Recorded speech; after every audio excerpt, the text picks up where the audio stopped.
Assalamualaikum warahmatullahi wabarakatuh. Perkenalkan, nama saya Restu Dwi Putra, NIM saya 411-2001-0079. Saya mahasiswa Universitas Mercubuana, jurusan Teknik Sipil. Hari ini saya akan mempresentasikan tentang materi yang berjudul Korupsi Sektor Pelayanan Publik.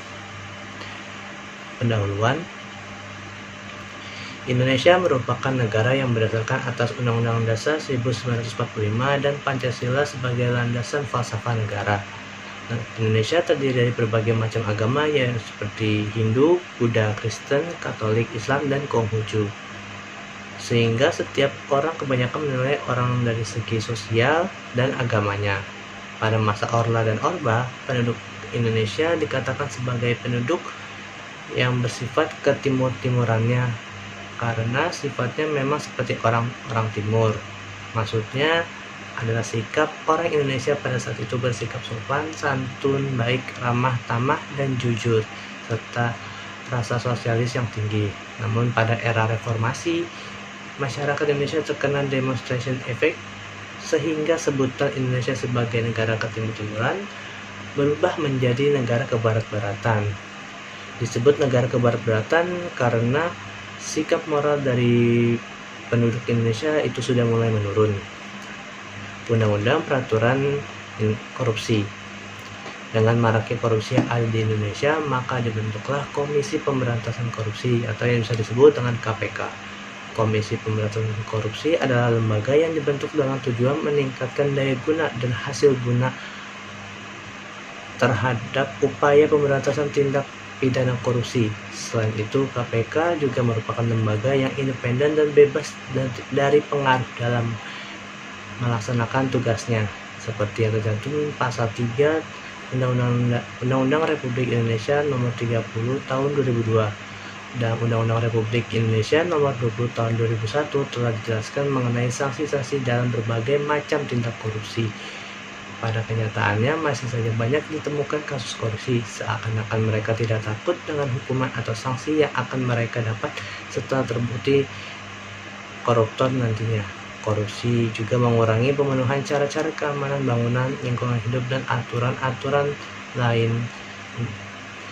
Indonesia sebagai salah satu negara yang telah merasakan dampak dari tindakan korupsi terus berupaya secara konkret, dimulai dari pembenahan aspek hukum yang sampai saat ini telah memiliki banyak sekali rambu-rambu berupa peraturan-peraturan antara lain TAP MPR 11 tahun 1980, kemudian tidak kurang dari 10 UU Undang-Undang Anti Korupsi, diantaranya Undang-Undang Nomor 20 Tahun 2001 tentang perubahan Undang-Undang Nomor 31 Tahun 1999 tentang pemberantasan tindak pidana korupsi.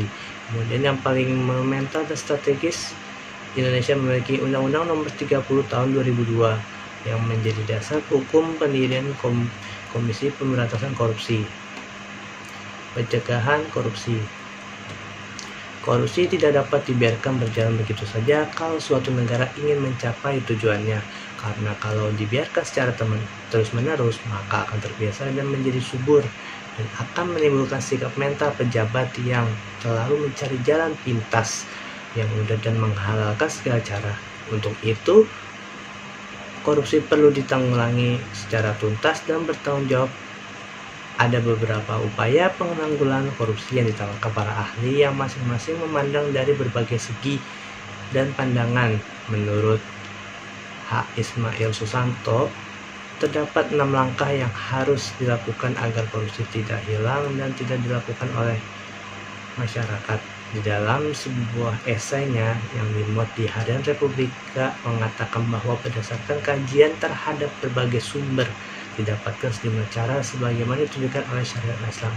Yang pertama adalah sistem penggajian yang layak. Aparat pemerintah harus bekerja dengan sebaik-baiknya dan itu sulit berjalan dengan baik apabila gaji mereka tidak mencukupi, karena para birokrat juga manusia biasa. Yang kedua adalah larangan menerima suap dan hadiah. Hadiah dan suap yang diberikan kepada aparatur pemerintah pasti mengandung maksud tertentu, karena buat apa seseorang memberikan sesuatu kalau tidak ada maksud tertentu. Yang ketiga adalah perhitungan kekayaan.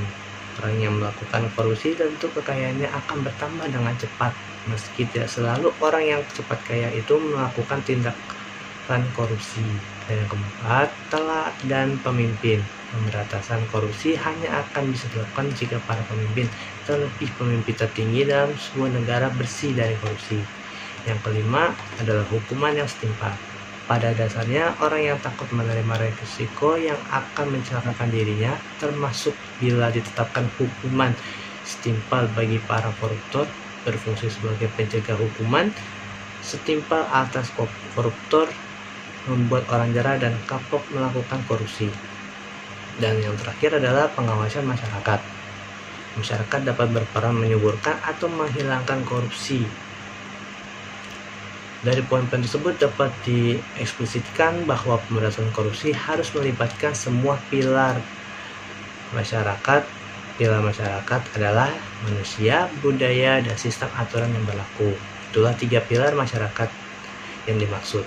Karena itu korupsi akan lebih efektif diberantas bila pada 3 pilar tersebut dilakukan langkah-langkah yang terpadu. Sekian dari saya, kurang lebihnya mohon maaf. Wassalamualaikum warahmatullahi wabarakatuh.